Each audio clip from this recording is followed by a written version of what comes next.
आइए मंगला गौरी के बारे में कुछ जान लेते हैं, उसके साथ में कथा सुनते हैं। सावन महीने में मंगलवार के दिन विवाहित स्त्रियों और विवाहित लड़कियां मंगला गौरी व्रत रखती है। इस दिन जगत जननी आदि शक्ति माँ पार्वती और भगवान शिव की पूजा अर्चना की जाती है। इस व्रत को करने से माँ गौरी प्रसन्न होकर व्रती को मनोवांछित फल देती है।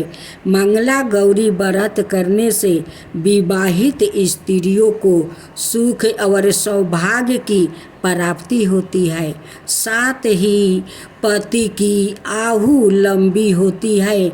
इसके अलावा कुंडली में व्यापत मंगल दोष दूर हो जाता है। अतः महिलाएं सावन महीने में मंगला गौरी व्रत अवश्य करती है। अगर आप भी मंगला गौरी और महादेव के आशीर्वाद पाना चाहती है तो मंगला गौरी व्रत के दिन विधि विधान से माँ गौरी की पूजा करें। साथ ही पूजा के समय पार्वती चालीसा का पाठ और आरती करें।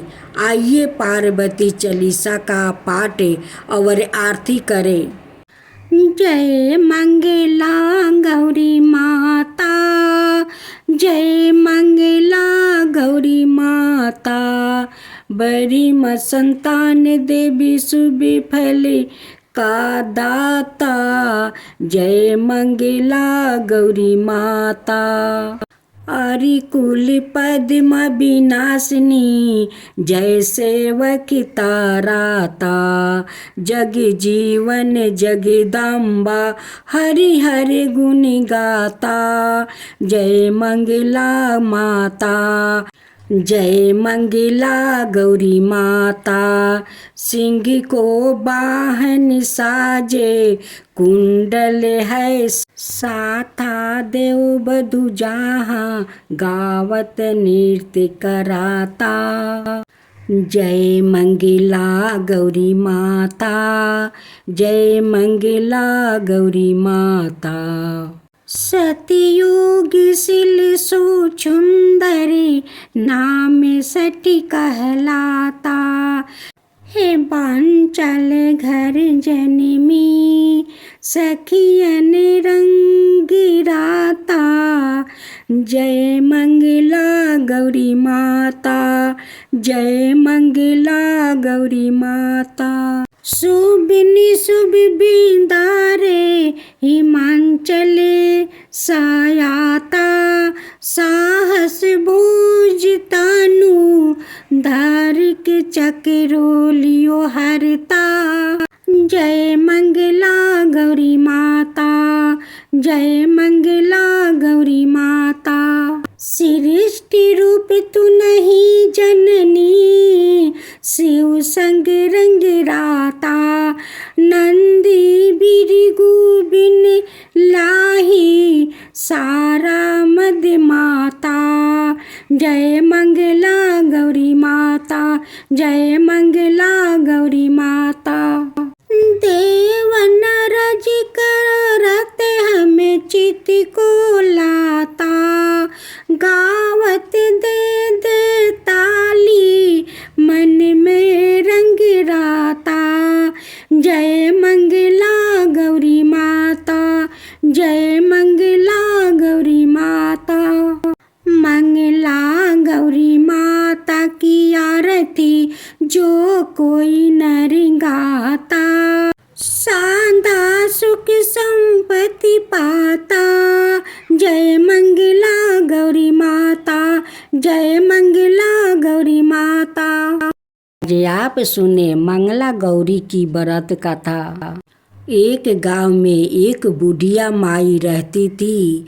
बुढ़िया माई का एक बेटा था जिसका नाम भोला था। उसकी एक सुंदर पत्नी थी रूपा।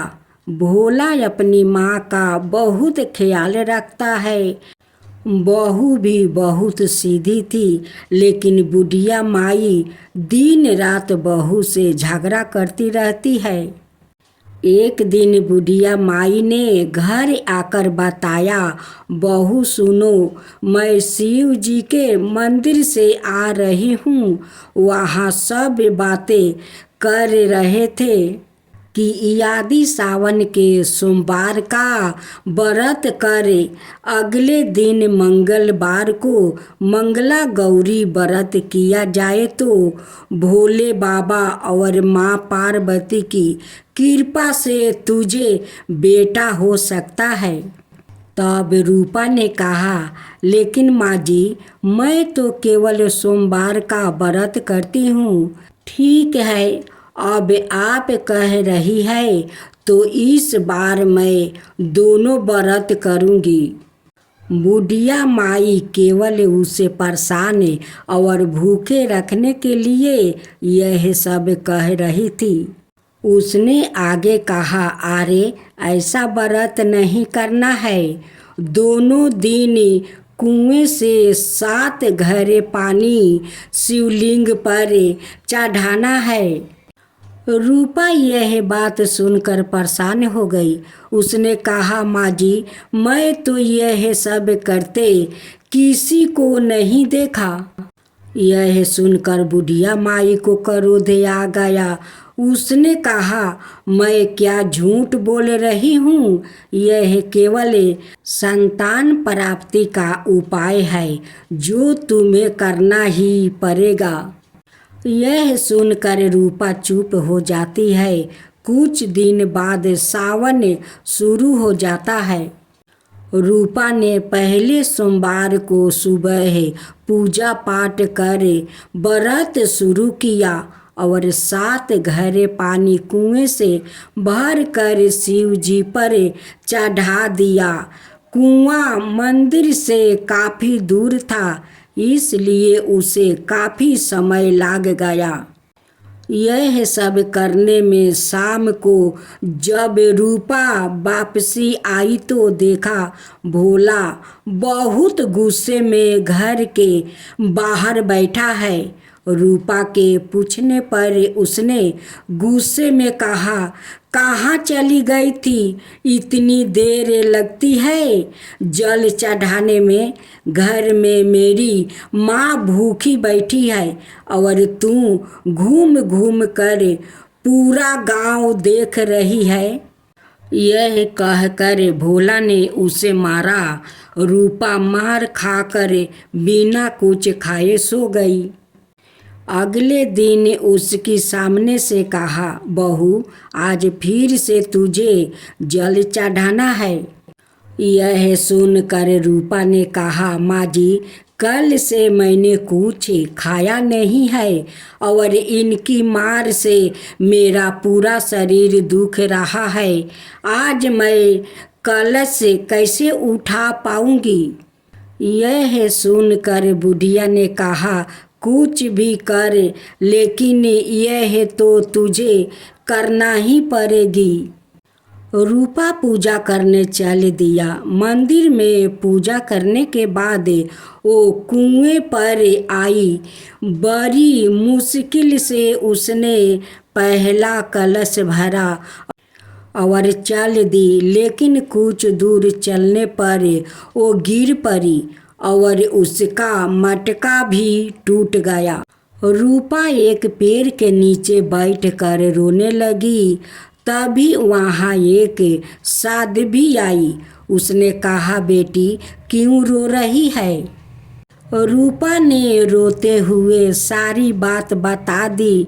उसकी बात सुनकर साध्वी ने कहा, बेटी, तू एक काम कर, 1 लोटा जल का ले और उसमें से 7 बार थोड़ा थोड़ा शिवलिंग पर चढ़ा देना और घर जाकर अपनी सास से कहना, मैं जल चढ़ा दिया। रूपा ने कहा, लेकिन यह तो झूठ होगा और मेरा मटका भी टूट गया है। तब साध्वी ने कहा, यह ले लोटा, इसमें जल भर कर चढ़ा दे और इसे घर ले जाना, लेकिन छिपा कर रख देना। रूपा ने ऐसा ही किया। दोपहर को वो घर पहुंच गई। बुढ़िया माई के पूछने पर उसने वही बात बता दिया जो साध्वी जी ने बताया था। वो कोई साध्वी तो थी नहीं, वही तो साक्षात मंगला गौरी थी। शाम को माँ मंगला की पूजा कर उपवास पूरा किया। इस तरह 2 मंगला गौरी व्रत पूरा हो गया। लेकिन जब तीसरे व्रत की बारी आई तो बुढ़िया माई चुपचाप रूपा के पीछे गई। उसने सब देख लिया। बुढ़िया माई ने घर आकर अपने बेटे को सब बता दिया। भोला ने फिर रूपा को मारने के लिए जैसे ही हाथ उठाया, माँ पार्वती प्रकट हो गई।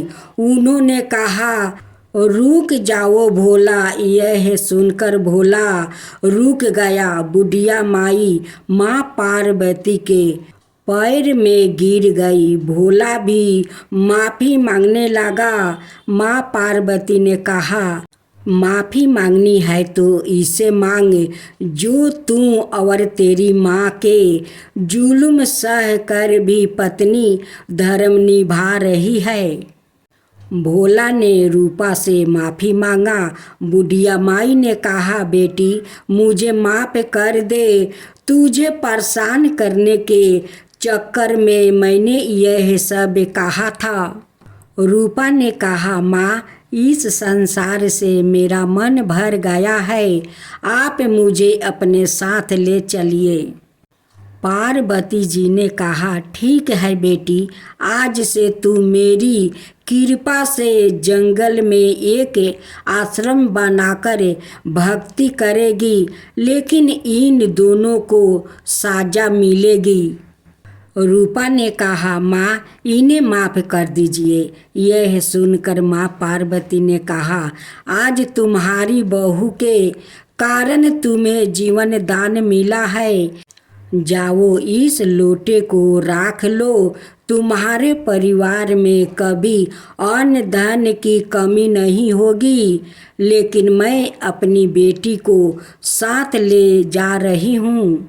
माँ की कृपा से रूपा ने एक आश्रम बनाया जिसमें बहुत सी स्त्रियाँ जो घर में दुखी थी आकर भगवान की भक्ति करने लगी। उस सभी स्त्रियों पर मंगला गौरी का कृपा बरसने लगी। हम सब मिलकर मंगला गौरी को जयकारा लगाए। मंगला गौरी की जय हो, मंगला गौरी की जय हो, भोलेनाथ की जय हो।